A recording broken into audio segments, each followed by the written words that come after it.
24 heures après la présentation officielle du livre intitulé Monseigneur Okinda et son temps, fragments de vie et de témoignages, cet ouvrage écrit par Jean-François Owai et Jérôme Okunzi a été aussi présenté samedi dernier devant un public venu nombreux à l'auditorium de l'immeuble Arambo.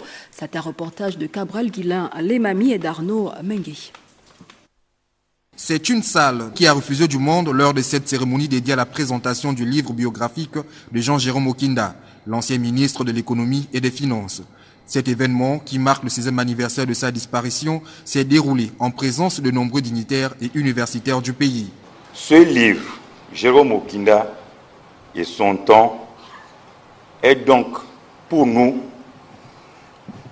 une façon de faire un examen de cette curieuse relation que les Gabonais ont, d'une manière peut-être non voulue, tissée avec leur pays. Nous pensons que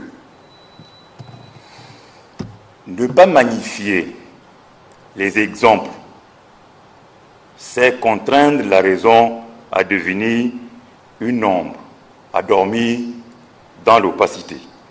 Homme de conviction, Monseigneur Okinda incarnait aux yeux de tous le courage, la liberté, le pragmatisme et la motivation.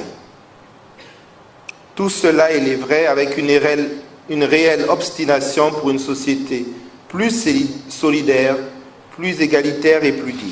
Cette œuvre revêt un double objectif, celui non seulement de magnifier l'homme qui fut le premier archevêque de l'église mariavite au Gabon, mais aussi la nécessité de devoir, de mémoire envers les valeureux fils de la nation gabonaise. Pour nous, il est impératif d'aller à la rencontre de tous ceux qui ont marqué notre histoire, en laissant suffisamment de place aux muets de l'histoire, aux hommes ordinaires, aux gens de peu. Notre livre est tout sauf une hagiographie. Nous avons envisagé l'homme Okinda, non comme le point de départ de l'examen sociologique, mais comme une sorte de bilan, la somme de tous les rapports sociaux.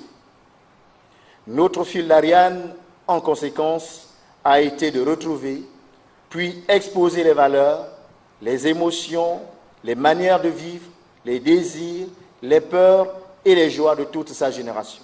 Aux amoureux de la lecture de s'approprier ce livre qui est dédié à cette illustre personnalité, Jean-Jérôme Okinda, décédé le 15 mai 2012 à Johannesburg, en Afrique du Sud.